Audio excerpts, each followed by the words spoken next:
Vous sortez d'un entretien commercial, ça s'est bien passé. L'ambiance était bonne, le prospect a semblé intéressé, vous avez répondu à toutes ses questions et pourtant, 3 jours plus tard, silence. Puis un mail poli pour dire qu'il choisit un concurrent. Que s'est-il passé? Dans cette vidéo, je vais vous montrer les 7 erreurs qui font perdre des ventes à des vendeurs compétents, pas des débutants, hein, des gens qui savent ce qu'ils font. Les 6 premières, vous les connaissez peut-être, mais la septième, en revanche, est celle que presque personne n'ose nommer. Donc je vous en parle à la fin de la vidéo. Et si vous voulez aller plus loin, comprendre comment structurer un entretien qui évite toutes ces erreurs d'un coup, j'ai préparé la ressource gratuite rien que pour vous, les 3 étapes pour vendre naturellement sans forcer. Donc le lien est en bas de la vidéo, dans la description, on en reparle à la fin. Erreur numéro 1, parler avant d'écouter. Donc le vendeur arrive à un rendez-vous avec son pitch prêt. Il connaît ses arguments, ses références, ses chiffres, et dès les premières minutes, il déballe tout. Le problème avec ça, c'est qu'il répond à des besoins qu'il a imaginés, pas à ceux que le prospect a réellement, en fait. Et le prospect le sent, lui. Il a l'impression d'assister, en fait, à une présentation qui aurait pu s'adresser à n'importe qui. Donc, comment corriger ça? Imposez-vous une règle simple en début d'entretien. Parlez moins de 20% du temps pendant les 10 premières minutes. Posez des questions, prenez des notes et attendez d'avoir vraiment compris avant de présenter quoi que ce soit. Erreur numéro 2, noyez le prospect sous les arguments. Donc plus on argumente, plus on convainc. Donc c'est l'intuition naturelle. Et ça, c'est complètement fou. Donc, quand vous multipliez les arguments, 2 choses se produisent. D'abord, votre prospect doit mentalement peser, comparer, répondre à chacun, et ça l'épuise. Et ensuite, chaque argument supplémentaire après le troisième dilue les précédents au lieu de les renforcer. Donc vous noyez votre meilleur point sous les autres. Comment corriger ça? Utilisez 3 arguments maximum et choisissez-les en fonction de ce que le prospect vient de vous dire, pas de ce que vous préférez. Moins vous en dites, plus chaque point a du poids. Erreur numéro 3, ignorez les signaux d'achat. Donc votre prospect dit par exemple: «C'est intéressant, vous livrez dans quel délai?» Ou encore: «Comment ça se passe concrètement pour la mise en place?» Ou encore un autre exemple: «Est-ce que vous avez des clients dans mon secteur?» Ce sont des signaux d'achat, des questions logistiques que les gens ne posent que quand ils envisagent sérieusement de passer à l'action. Et beaucoup de vendeurs les traitent comme des objections à gérer, ou pire, comme des questions banales auxquelles ils répondent et passent à autre chose. Corrigez ça en faisant ça. Quand vous entendez ce type de questions, répondez puis demandez. On livre sous 10 jours ouvrés, est-ce que ce délai correspond à ce que vous envisagez? Vous transformez en fait un signal en confirmation. Erreur numéro 4, baissez le prix trop vite. Votre prospect hésite, vous sentez que le prix est peut-être un frein. Alors vous proposez spontanément une remise, donc parfois avant même qu'il ait demandé.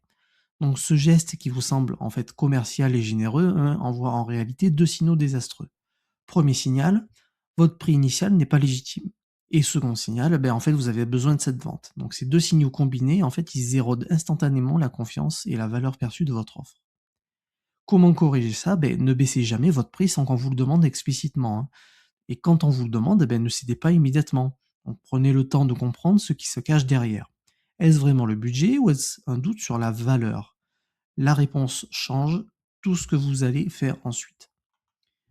Erreur numéro 5, relancer sans stratégie. Oui, je voulais juste prendre des nouvelles. Je me permets de revenir vers vous. Avez-vous eu le temps de réfléchir? Ces relances ne font pas avancer la vente. Elles n'apportent presque rien. Elles signalent que vous attendez et que vous n'avez rien de nouveau à apporter. Elles placent votre prospect en position de vous dire non ou de vous ignorer. Donc, comment corriger ça? Chaque relance doit apporter quelque chose. Donc, un article pertinent, par exemple, sur son secteur. Un chiffre qui éclaire sa décision. Une question, par exemple, qu'il n'a pas encore posée et qui mérite réflexion. Je voulais vous envoyer cette étude sur les délais de retour sur investissement dans votre secteur. Donc je pense que ça répond à une des questions qu'on avait abordées. C'est une relance qui mérite une réponse. Erreur numéro 6, négliger la phase de conclusion. Donc l'entretien s'est bien passé, vous avez présenté votre offre, votre prospect semble convaincu et vous terminez par je vous laisse réfléchir ou n'hésitez pas à me recontacter si vous avez des questions. Vous venez de laisser la décision dans le vide, donc sans cadre, sans prochaine étape, sans engagement mutuel. Et dans ce vide, d'autres priorités vont s'installer dans l'agenda de votre prospect et votre dossier va descendre dans la priorité dans la pile. Donc comment corriger ça? À la fin de chaque entretien, proposer une prochaine étape concrète. Pas on se rappelle, hein, non, une date, une action, un engagement clair des 2 côtés. Donc par exemple, je vous propose qu'on se rappelle jeudi à 10 heures pour faire le point sur vos questions. Ça vous va? Vous n'avez pas forcé, vous avez juste structuré la prochaine étape. Erreur numéro 7, vendre à quelqu'un qu'on n'a pas qualifié. Je vous avais dit que la septième erreur était celle que personne n'ose admettre. La voilà. Passer du temps à convaincre quelqu'un qui n'est pas le bon prospect et le savoir. Donc vous l'avez déjà vécu, hein, un contact qui semble intéressé, des rendez-vous qui s'enchaînent, des échanges de mails, des ajustements de propositions. Et au fond de vous, en fait, une petite voix qui dit ah, il n'a pas de budget ou c'est pas lui qui décide. Ou encore son problème n'est pas vraiment celui qu'on résout.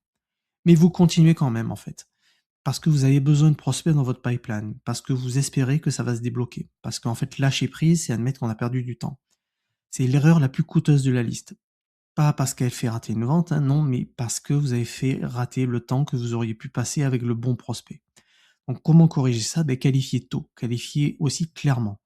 Dès les premières minutes d'un entretien, posez les questions qui vous permettent de savoir si cette personne correspond vraiment à ce que vous faites, que ce soit au niveau du budget, de la décision, du timing ou du problème réel. Donc c'est pas un interrogatoire, c'est du respect mutuel. Et si la réponse est non, dire non tôt est la décision la plus professionnelle que vous puissiez prendre. Donc ces 7 erreurs ont un point commun que vous avez peut-être remarqué, elles ne viennent pas d'un manque de technique ou de connaissances produits. Elles viennent toutes d'un même endroit, en fait, une posture centrée sur la vente plutôt que sur la personne en face. Donc comment on fait pour changer ça? Changer la posture. Et la plupart de ces erreurs disparaissent naturellement. Donc, pas parce que vous avez appris des formules, mais parce que vous êtes entré dans la pièce avec la bonne intention. Donc si cette vidéo vous a parlé, la ressource gratuite que j'ai préparée va exactement dans ce sens. Donc elle s'appelle les 3 étapes pour vendre naturellement sans forcer et elle vous montre comment construire un entretien qui évite ces erreurs structurellement et pas au cas par cas. Donc le lien est en bas de la vidéo, dans la description. À très vite.